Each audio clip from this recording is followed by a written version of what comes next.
Welcome to Proudy's weekly music news Roundup podcast, where myself and the team take a look back at this week's music news. Ronnie Wood recorded a guitar solo tribute to Beach Boys star Brian Wilson for the Rolling Stones' new album, Foreign Tongues. The 78-year-old rocker has revealed he felt so moved when he heard about Brian's death last June at the age of 82, just days after the loss of Sly and the Family Stone frontman, Sly Stone. And he poured his emotions into a 9-minute segment for the band's new track, Back in Your Life.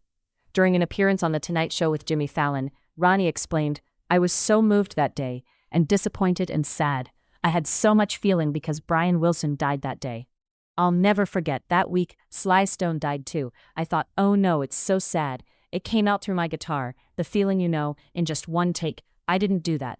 The guitar played itself." Ronnie also revealed the solo lasted for almost 10 minutes, so it had to be cut down so it would fit on the track. He explained, 9 minutes it was, yeah. We cut it down to 4 or 5. Foreign Tongues also features a cover of Amy Winehouse track, You Know I'm No Good, as well as contributions from Beatles legend Sir Paul McCartney, Steve Winwood, and The Cure's Robert Smith. Sir Mick Jagger recently revealed he personally asked Robert Smith to sing on Foreign Tongues when they bumped into each other at the recording studio in London, where the Rolling Stones were recording the album, which will be released on July 10th. Speaking to Conan O'Brien on stage in Brooklyn, New York, at a special event after the album announcement, Mick said, "I turned up one day to do my vocals in London, and there's this bloke standing there with his back to me and this long gown on.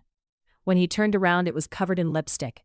I said, I've never met you before, but you're Robert Smith of The Cure. He said, yeah. I said, while you're here, we better go and do something. He sings a backing vocal." Conan then joked it would have been really funny if the Stones had made Sir Paul McCartney audition to land a guest spot on Foreign Tongues. Like Robert Smith, the Beatles legend was working at the studio next door while they recorded 2023's Hackney Diamonds record. Keith Richards, 82, added he wanted to come by and play with the band. He wanted to tick that box.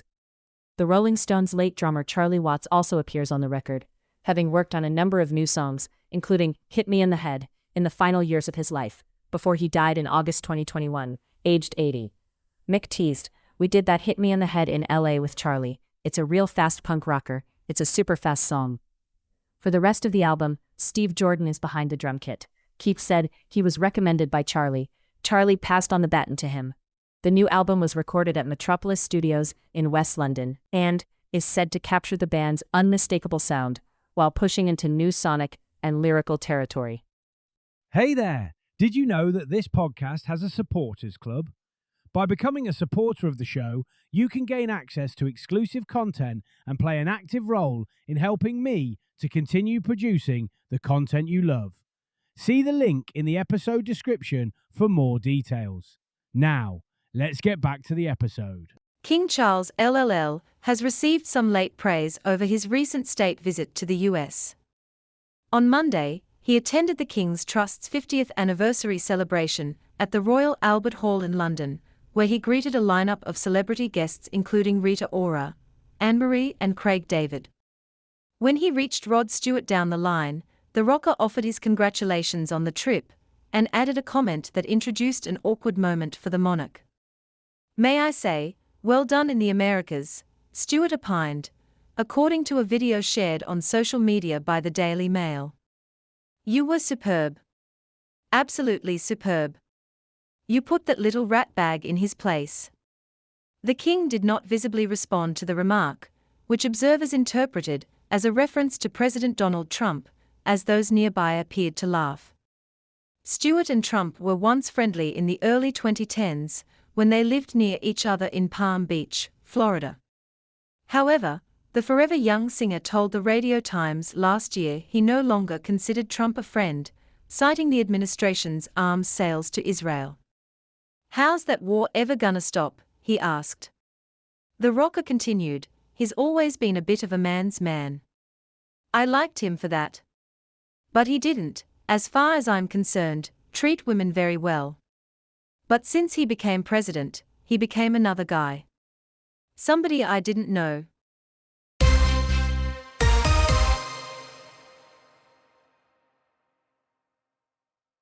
The Strokes have announced that guitarist Nick Valenci is taking a temporary break from their tour.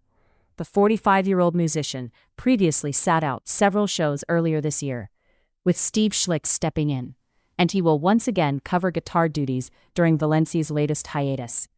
A post on the band's Instagram stories read, "Nick will be taking a temporary break from the scheduled tour, but we look forward to his return.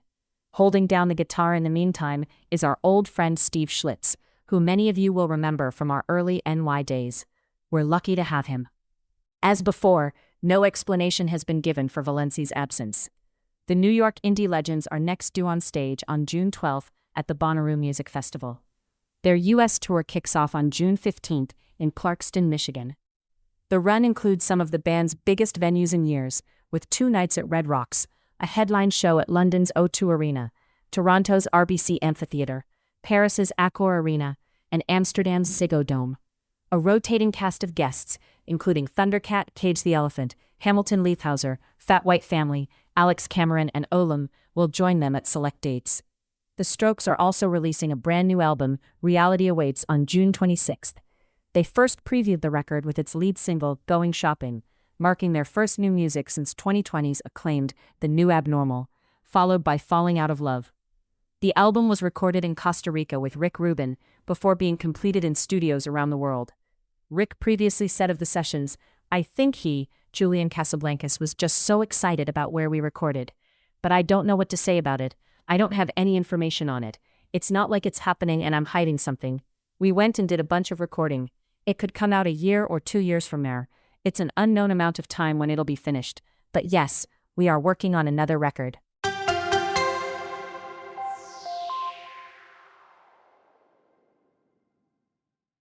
Drake has pulled off one of the wildest moves of his career, dropping 3 albums at the same time.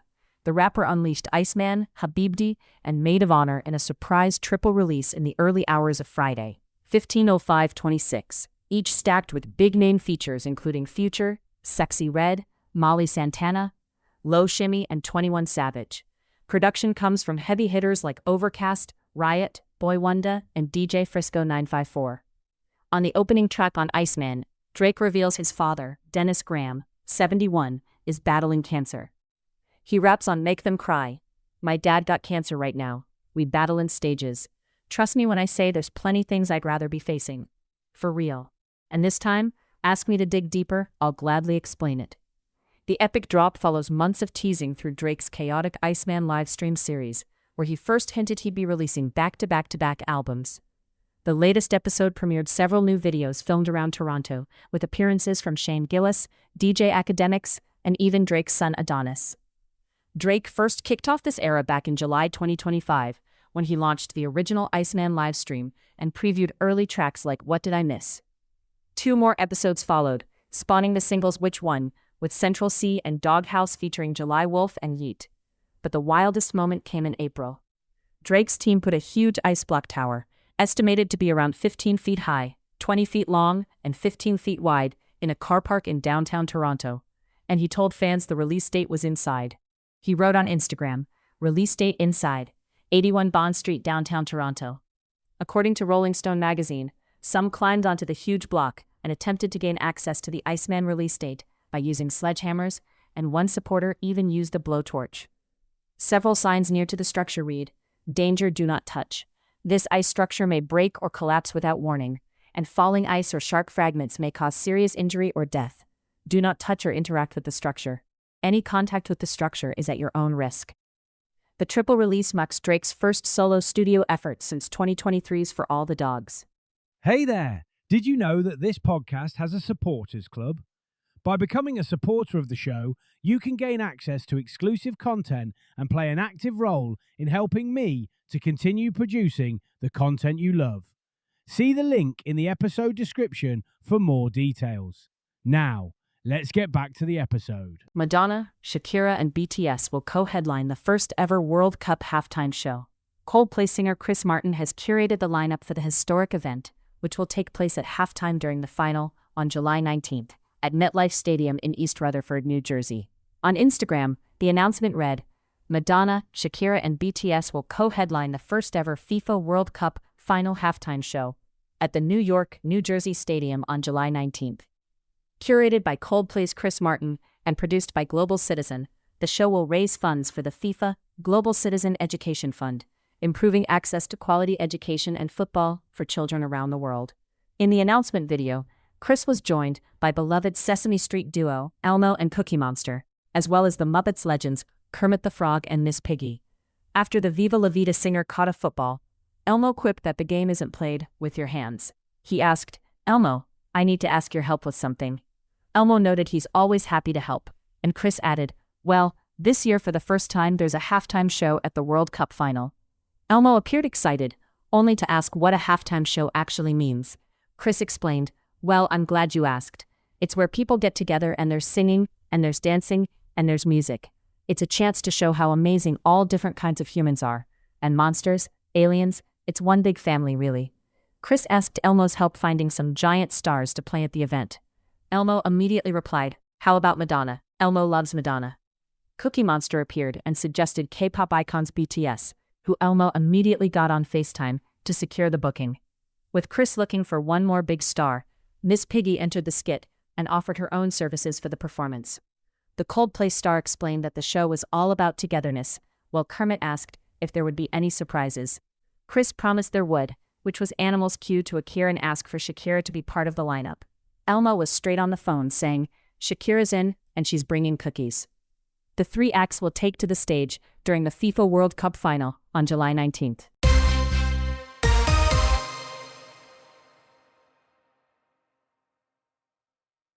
Westlife are hoping to bring their unlikely fairy tale rise to fame to the big screen.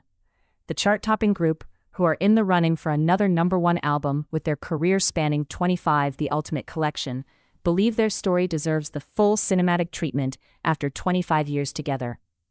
Speaking to officialcharts.com about what could come next for the band, Mickey Byrne said, "A movie. All these boy bands are doing the Netflix thing, but I'd prefer a movie. That'd be way cooler. It could be the full story." Shane Filan agreed, adding that the band's early years would make for a perfect coming-of-age arc. "We could have young kids playing our roles. It's a proper fairy tale story." Kian said their origins alone are worthy of a script, pointing out how unlikely their success was. "We have such a unique story we could tell. With me, Mark Feehily, and Shane coming from a small town on the west coast of Ireland, the likelihood of it happening and becoming a success was just bonkers. It had happened more to the people that came from the city, like Nicky Byrne from Dublin, who we met a few years later, than it did to us coming from Sligo." He added that he still reflects on their beginnings regularly. "I think about our story, where we've come from and where we started. I always drive around our local area, where I grew up, pretty much every second or third day. I always take a drive in and remember the things that happened as kids to make all this happen. Those are the moments the fans don't necessarily know." Nicky also teased that a collaboration with Take That is on their bucket list. He said, "We're always thinking, what have we not done? Even looking at collaborations, we're thinking, what's next? Can we do something with Take That? You can push the boat out and try anything." Shane's mate Tom Cruise once said, "Don't be afraid to be afraid." And I think that's a great quote to live by. Hey there! Did you know that this podcast has a supporters club? By becoming a supporter of the show, you can gain access to exclusive content and play an active role in helping me to continue producing the content you love. See the link in the episode description for more details. Now, let's get back to the episode. A man who smashed his way into a rental car and made off with hard drives containing unreleased Beyoncé music has been sentenced to 2 years in prison, with another 3 years of probation to follow. Kelvin Evans, 41, admitted to charges including entering an automobile and criminal trespass after the July 2025 break-in in Atlanta, Georgia, a crime that unfolded while Beyoncé's Cowboy Carter tour was rolling into the city. According to investigators, Evans appeared to target the vehicle at random. The Jeep Wagoneer, rented by Beyoncé choreographer Christopher Grant and dancer Diana Blue, was found with its rear window shattered and their luggage gone. The stolen items, including the hard drives, have never been recovered. Evans accepted a plea deal in court on May 12, the Fulton County District Attorney's Office informed the BBC. His lawyer told the court he wants a future where he can make money legitimately and be part of society like the rest of us. Prosecutors, meanwhile, had already begun laying out their case, showing jurors footage of a red Hyundai pulling up beside the rented Jeep in an Atlanta parking garage. Another clip showed the same car later arriving at an apartment building, where Evans was seen moving suitcases said to be linked to Grant and Blue. Police said the stolen bags contained 2 MacBooks, Apple headphones, designer items, and hard drives holding unreleased Beyoncé material. Grant also told officers he had personal sensitive information connected to the star. Investigators added that laptop tracking data pinged at the same address seen in the surveillance video. Evans has been ordered to stay away from both victims and the car park where the theft took place. He has remained in custody since his arrest in August 2025. Hey there! Did you know that this podcast has a supporters club? By becoming a supporter of the show, you can gain access to exclusive content and play an active role in helping me to continue producing the content you love. See the link in the episode description for more details. Now, let's get back to the episode. The airwaves are set to capture a rare moment of music history as Sir Paul McCartney joins Vernon Kay for a special edition of Tracks of My Years. Announced today during Vernon's mid-morning show, the legendary singer-songwriter has recorded a deep-dive conversation into the 10 songs that have soundtracked his extraordinary life. The full interview is scheduled to air on Bank Holiday Monday, May 25, 2026, offering fans an intimate look at the influences behind a career that has shaped global culture. Vernon Kay, who hosts the UK's most popular radio show, described the recording session as extra special, admitting to being momentarily entranced by the presence of the former Beatle. The wide-ranging interview explores McCartney's childhood in Liverpool and his earliest musical memories, providing a narrative thread through his time with the Beatles, his solo ventures, and his prolific songwriting legacy.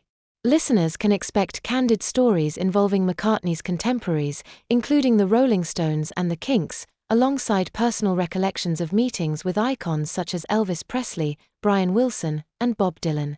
McCartney's 10 chosen tracks reveal a diverse musical palette. His selection ranges from the foundational rock and roll of Gene Vincent's Bebopalula and Buddy Holly's That'll Be the Day to 80s synthpop from the Human League. Most poignantly, the list concludes with John Lennon's Imagine, a tribute to his late bandmate and friend. The broadcast arrives just days before the release of McCartney's highly anticipated new album, The Boys of Dungeon Lane, which arrives on May 29 as his first studio project in over 5 years. Following the bank holiday premiere at 6 p.m. on Radio 2 and BBC Sounds, daily episodes will be featured during Vernon's morning show from May 26 to May 29. For those looking for a visual experience, the exclusive interview will also be available to watch on BBC iPlayer. As McCartney prepares to launch a new creative chapter, this retrospective serves as a powerful reminder of the enduring magic that began in a small house in Liverpool nearly 7 decades ago. That's about it for this week's podcast. Thank you to the team and see you all next week for another Proudy's Weekly Music News Roundup.